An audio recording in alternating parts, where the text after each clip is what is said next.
A year after a gunman opened fire in an Aurora theater, hundreds come here today honoring those victims, leaving a rose to remember the lives lost. Firefighters are on scene of a house fire that broke out this morning.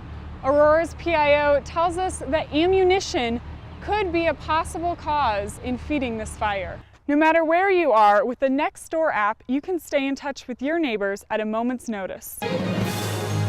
You're watching CBS4 News in high definition. We begin tonight with a developing story out of Aurora. Police say a toddler was left in this car and is struggling for his life. I'm Meg Dudenhofer, and you're watching CBS4 News.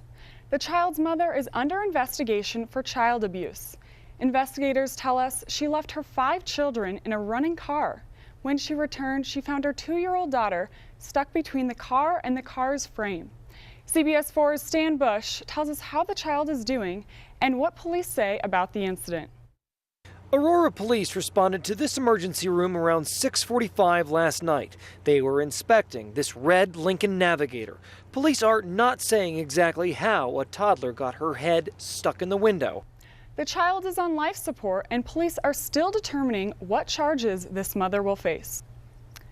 The Denver District Attorney is charging a woman with child abuse. Danielle Hernandez-Woodall is accused of not properly restraining 2 children in a car.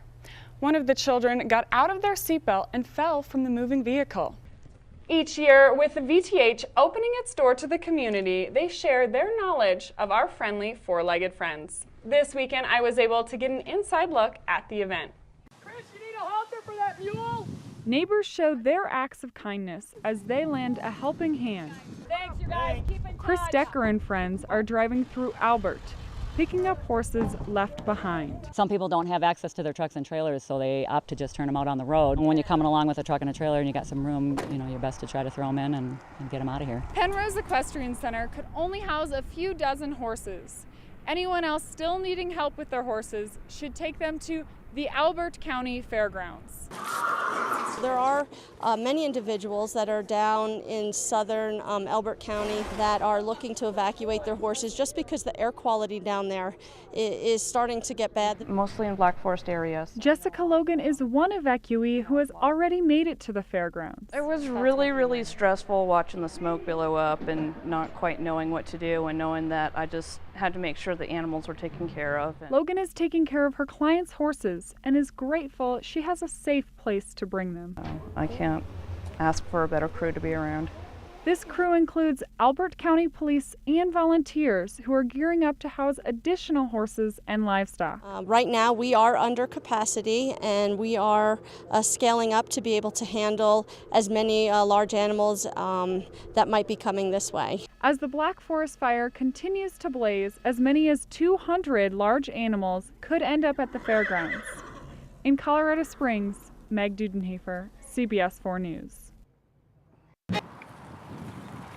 It is on this farm that Marcia and Ken Westenhofer harvest locally grown produce and fish. The 5,000 square foot greenhouse produces over 4,000 heads of lettuce each month from start to finish in this assembly line process. Through their aquaponics system, raising fish and produce work collectively together in producing nutrient-rich products that contain no pesticides. And all of this happens naturally in nature. It's nothing that we've added to the water in order to create that nitrification. Matthew explains the benefits of aquaponically grown plants having 25 to 30% more vitamins because of their nitrogen-rich water, and tells us his perspective on GMOs. I have seen benefits in it that it could feed communities that were, say, in rural areas or very poor, but at the same time, we're seeing it in our day-to-day food source. We've got children at 6 years old with peanut allergies and soy allergies, and none of that ever existed when I was in school. So what are they teaching students about GMOs? We spoke to Professor Byrne, who teaches plant breeding and genetics, to hear what students at CSU are learning. So I tell the students, there's this big gray area in between, and that's where they should be focusing their attention, to try to understand how can we use the technology to reap the benefits while avoiding most of the risks. According to Burns, many people have a misconception that GMOs are found in almost everything we eat, but tells us of a series of fact sheets he and his colleagues are working on to educate consumers. I think people can make reasonable decisions about a technology like this once they have good information and an understanding. But in the absence of that understanding, they tend to be overly swayed by emotions. As for now, the Weston-Hafers are choosing not to use GMOs to give the consumer local and fresh products. Reporting in Fort Collins, Meg Dudenhoefer, CTV News. 3, 2, 1, go! Many runners spend hundreds of dollars on running gear, but not these runners. These folks ditch their running gear for sweaters in Horsetooth's annual Sweaty Sweater Run. Devin Cordava takes running beyond the 5K. I do the mud obstacle races as well. Tough Mudder, the Mud Brigade, and the Warrior Dash. Once the race is finished, runners brave the chilling waters. Some more daring than others. From duckies to cheeseheads, friends battled the waters together for an unforgettable experience. Matthew was hesitant at first, but with the support of his friends, they all went out and had a good time. You only get a chance to do this a couple times in your lifetime, so just get out there and do it. Reporting from Horsetooth, Meg Dudenhoefer, CTV News. All ages gathered in Old Town Square on Saturday to show off their spooky side. This was the annual Zombie Crawl. Expecting to see a lot of zombies. I don't know, a lot of sponsors too. I think I scared more adults than I did kids, surprisingly. From zombie face paint to the live DJ, there was something for everyone. While some people transformed at home. Probably 30 minutes. It really wasn't that long, but just having fun with it. Others let the skilled makeup artists take a stab at it. Even before the sunset, some of the scarier creatures roamed the square. There was this guy who chases at people, and it was a zombie. It's really scary. And then he also growled at me while I was walking, and that just kind of scared me.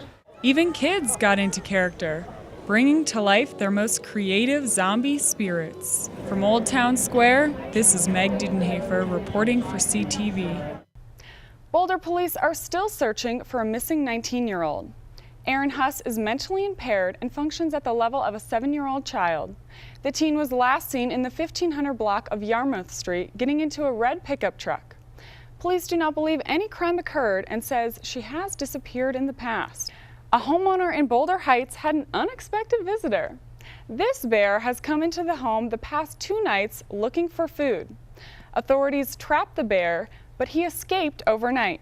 They're coming back with a second trap in hopes of catching him again. Bears are feeling welcomed all over the state. CBS4's Suzanne McCarroll shows us one bear that wandered right in. At this bar on the main street in Estes Park, there's a bear welcoming customers to the bar. Apparently one black bear took the message literally. The black bear started his evening dumpster diving. I guess nothing seemed The owner says he will be closing the doors at dusk to help alleviate the problem. Coming up, find out what William and Kate decided to name the newest heir to the royal throne. Runners have a new way to get a leg up on the competition. Next on Colorado's News Channel, find out about the newest exercise technology. And every parent worries about their teen drivers. Now, Ford has a new way you can keep a closer eye on your kids. We'll show you after the break.